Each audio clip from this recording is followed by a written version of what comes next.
Assalamualaikum warahmatullahi wabarakatuh. Salam untuk semuanya. Perkenalkan kami dari kelompok yang disusun oleh Muhammad Sundoyo dengan NPM 2025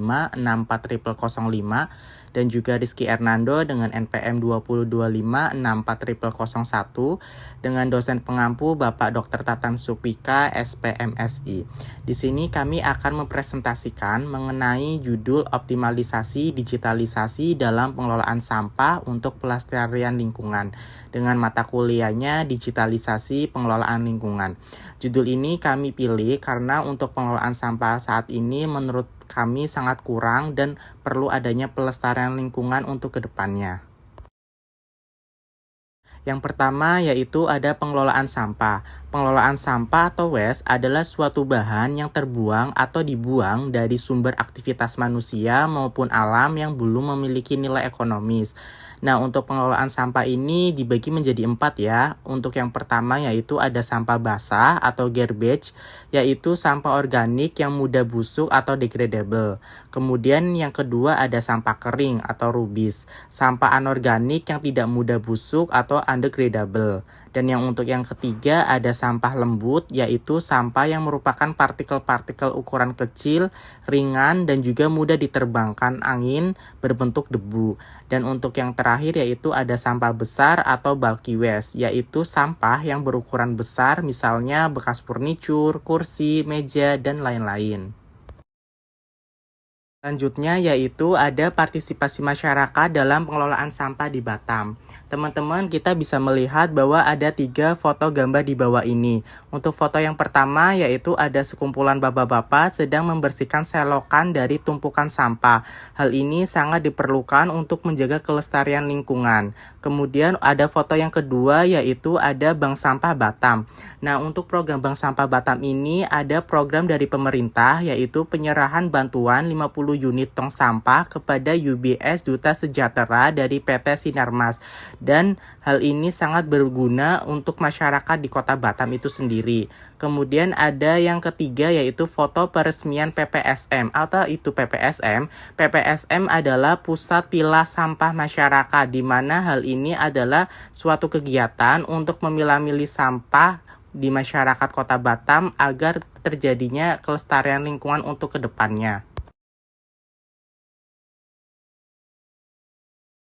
Selanjutnya yaitu ada total limbah per tahun di Kota Batam.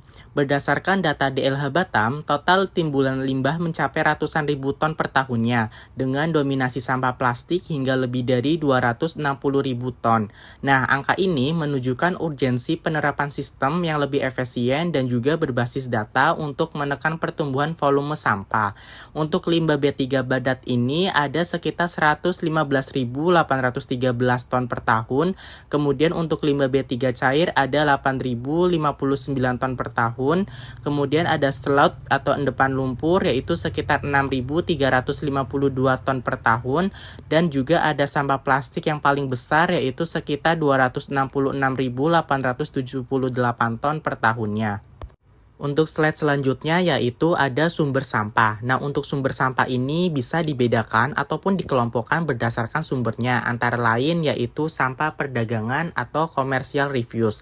Berasal dari kegiatan perdagangan, contohnya dari sampah dari supermarket, pusat perbelanjaan, pertokoan, warung, dan juga sejenisnya.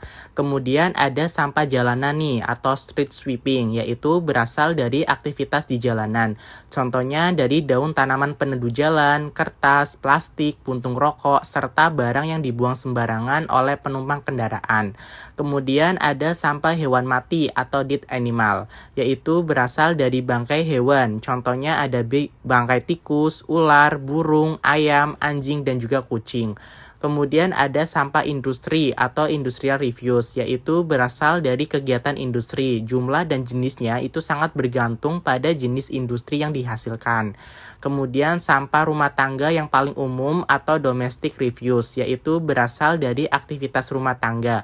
Misalnya ada sisa makanan, bahan kebutuhan rumah, peralatan rumah tangga, dan juga yang sudah tidak terpakai. Kemudian ada temuan ataupun kondisi existing masalah pengelolaan sampah di Kota Batam itu sendiri. sendiri. Teman-teman bisa melihat bahwa foto gambar di bawah ini merupakan tumpukan sampah yang sangat banyak dan juga sudah tidak terawat, yaitu sudah melebihi kapasitasnya. Dan hal ini, kenapa sih hal ini bisa terjadi? Yaitu ada beberapa temuan atau kondisi pengelolaan sampah di Batam. Yang pertama yaitu ada keterbatasan armada pengangkut.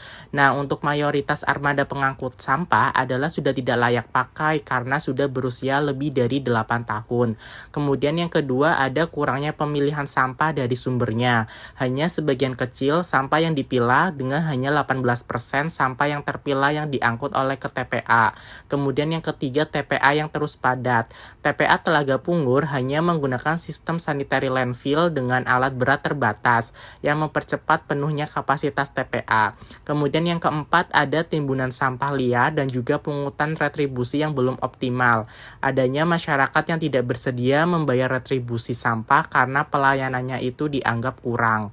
Kemudian ada dampak lingkungan dan juga kesehatan itu sendiri. Tumpukan sampah di TPA juga berpotensi mencemari tanah dan air, serta dapat menyebabkan masalah kesehatan bagi masyarakat di sekitarnya. Kemudian ada minimnya sosialisasi dan juga edukasi masyarakat, yaitu tingkat kesadaran dan juga partisipasi masyarakat dalam pemilihan sampah itu sangat rendah sekali. Selanjutnya yaitu ada dampak-dampak sampah. Teman-teman kita bisa melihat bahwa dampak sampah ini bisa terhadap udara, terhadap air, dan juga terhadap plastik. Untuk dampak sampah terhadap udara ini, pembakaran sampah menghasilkan gas yang berbahaya seperti karbon monoksida atau CO, dioksin, dan juga partikel halus yang juga bisa menyebabkan gangguan pernapasan. Selain itu, sampah organik yang membusuk di TPA menghasilkan gas metana atau CH4 yang juga berbau tidak sedap dan juga berkontribusi pada pemanasan global dan juga menurunkan kualitas udara dan juga meningkatkan resiko penyakit seperti ISPA dan juga asma. Kemudian ada dampak sampah terhadap air. Nah, dampak sampah terhadap air atau lindi, air rembesan sampah dari TPA dapat mencemari air tanah dan juga sungai. Kemudian sampah di sungai atau laut juga menyebabkan kematian biota air karena keracunan dan juga tertelan sampah. Kemudian ada penyumbatan aliran air dan juga memicu banjir. Dan yang terakhir ada menurunnya kualitas air bersih nih untuk kebutuhan manusia itu sendiri. Kemudian dampak sampah plastik. Nah, dampak sampah plastik ini kan sangat sulit terurai ya, karena plastik itu terurainya itu bisa ratusan tahun. Kemudian bisa juga menjadi mikroplastik yang masuk ke rantai makanan dan juga membahayakan hewan karena terjerat atau tertelan plastik. Nah, jika plastik dibakar bisa menghasilkan zat yang sangat beracun yang berbahaya bagi kesehatan. Maka dari itu, siapkan tas bekal dan juga kurangi penggunaan plastik. Kemudian ada aspek-aspek pengelolaan sampah di Batam. Nah, aspek-aspek ini bisa dibagi menjadi 4. Yang pertama ada kebijakan dan juga regulasi. Kebijakan dan regulasi ini terdiri dari rencana induk, kemudian ada peraturan daerah, dan juga ada pendekatan hulu hilir. Kemudian ada teknis operasional. Teknis operasional ini terdiri dari 2, yaitu pengumpulan dan juga pengangkutan. Kemudian ada tempat pembuangan akhir atau TPA Punggur. Kemudian ada teknologi. Teknologi terdiri dari 2 juga. Yang pertama ada teknologi daur ulang dan juga ada potensi PLTSA. Kemudian dari partisipasi masyarakatnya itu ada 2, yaitu edukasi dan juga kampanye, serta bank sampah dan juga komunitas. Selanjutnya yaitu ada pemanfaatan digitalisasi lingkungan dalam menangani sampah di Batam, yaitu dibagi menjadi 4. Yang pertama ada pemantauan sampah dengan sensor dan juga kamera LOT di area pesisir. Nah, untuk pengumpulan data ini secara real time. Kemudian ada yang kedua pengelolaan data menggunakan algoritma machine learning, yaitu untuk identifikasi jenis sampah dan juga prediksi volume sampah di masa yang akan datang. Kemudian yang ketiga ada teknologi ini diharapkan mampu mengoptimalkan jadwal pengumpulan sampah, meningkatkan efisiensi pengelolaan, dan juga mengurangi biaya operasional. Dan yang keempat ada platform daring yang memungkinkan akses data langsung oleh pemerintah dan juga masyarakat, sehingga mendukung perencanaan tindakan pembersihan yang lebih efektif dan juga kolaboratif. Selanjutnya yaitu ada jumlah pengangkutan dan juga pengelolaan sampah di Kota Batam dari tahun 2021 hingga 2024. Teman-teman, kita bisa melihat bahwa ada total sampah masuk di TPA Telangga Pungur yaitu sangat banyak sekali. Bisa dilihat dari fotonya yaitu ada tumpukan sampah yang sangat banyak dan juga melebihi kapasitas di TPA, sehingga hal ini sangat berdampak sekali dan sangat berbahaya untuk kelestarian dan juga bagi lingkungan di sekitarnya. Nah, untuk jumlah pengangkutan di TPA Telangga Pungur ini dari periode tahun 2021 hingga 2024 pada grafik garis bulanan yaitu terlihat bahwa volume sampah ini setiap bulannya itu terlihat stabil ya, relatif stabil dengan kisaran sekitar 700 hingga 850 ribu ton per bulannya. Meskipun terjadinya fluktuasi kecil dari bulan ke bulan, namun secara umum tidak ada penurunan signifikan. Beberapa bulan seperti bulan Mei, bulan September, dan juga bulan Desember cenderung menunjukkan volume sampah yang lebih tinggi dibandingkan bulan yang lainnya. Untuk grafik batang, tahun memperlihatkan bahwa adanya tren meningkatan jumlah sampah di setiap tahunnya. Dari tahun 2022 bisa mencatat jumlah sampah terendah dan juga meningkat pada tahun 2023 dan untuk mencapai puncaknya yaitu pada tahun 2024. Grafik ini menunjukkan bahwa sampah di Kota Batam itu terus menunjukkan ya terus meningkat dari tahun ke tahunnya, sehingga diperlukan upaya untuk pengelolaan sampah yang lebih efektif, termasuk pengurangan, pemilihan, dan juga daur ulang untuk menekan beban TPA di Telaga Pungur itu sendiri. Kemudian ada aplikasi pengelolaan sampah di Batam. Nah, untuk aplikasi pengelolaan sampah di Batam, salah satu contoh inovasi digital di Batam adalah aplikasi Gozibil. Nah, aplikasi ini membantu warga melaporkan lokasi sampah, menjadwalkan pengangkutan, hingga memantau proses daur ulang. Dengan sistem berbasis data, pengelolaan menjadi lebih transparan dan juga efisien. Nah, untuk sistem informasi lingkungan hidup di Kota Batam ini bisa kita lihat ya, ada login, kemudian ada pemohon, kemudian ada petugas, kemudian juga ada tentang, dasar hukum, user guide, dan juga dokumen. Nah, Gozibil ini merupakan salah satu pengelolaan sampah berbasis LOT, yaitu untuk fiturnya yaitu monitoring tempat pembuangan sementara, kemudian pembuangan sampah berukuran besar, dan juga pembayaran retribusi bulanan, kemudian juga ada pengaduan, serta ada artikel di aplikasi Gozibil itu sendiri. Nah, kemudian ada perbandingan aplikasi pengelolaan sampah di Batam dengan di kota lain, yaitu dari biaya implementasi nih teman-teman. Nah, dari biaya implementasinya itu di Batam itu relatif lebih rendah atau sedang, yaitu dari sensor dan juga div app. Kemudian tetapi biaya operasional manajemen data dan kendaraan tetap signifikan. Kemudian untuk di Jakarta dan juga kota lainnya, yaitu bervariasi nih dari biaya platform software sampai juga kontrak layanan pick up dengan operator itu sendiri. Kemudian ada teknologi utama, bisa kita lihat bahwa teknologi utama di Batam ini menggunakan aplikasi Android seperti yang ada di foto, kemudian juga sensor LOT untuk level TPS, peta lokal TPS, dan juga form pengaduan atau retribusi. Kemudian untuk di Jakarta yaitu ada pelaporan crowdsource atau clue, kemudian ada platform pick up dan juga daur ulang atau waste chain, kemudian ada mall sampah dan juga LOT adopsinya itu pun bervariasi. Kemudian ada dari skala dan juga targetnya. Untuk di Batam ini dari kelurahan, TPS sementara, pengelolaan lokal dan juga warga. Kemudian dari Jakarta itu sendiri yaitu dari warga, dinas kota, penyedia swasta, ataupun marketplace up pick up. Nah, skala dan target ini merupakan suatu alur ya untuk dalam pengelolaan sampah. Kemudian ada juga fitur layanan. Nah, untuk fitur layanan itu di Kota Batam ini ada monitoring kapasitas TPS atau pengaduan warga dan juga retribusi, dan kemudian di Jakarta ada pick up of demand, penjemputan terjadwal, program daur ulang, dan juga insentif. Jadi kita bisa memilih sampah kita dari rumah dan juga mengeluarkannya itu sesuai dengan jadwal angkutnya. Kemudian ada keterbatasan umum. Nah, dari di foto berikut ini, keterbatasan umum di Kota Batam yaitu ketersediaannya jaringan LOT atau pelatihan petugas, kemudian ada pembiayaan operasional skala lebih luas. Kemudian untuk di Jakarta yaitu koordinasi multi pemangku kepentingan, konsistensi layanan di area pinggiran.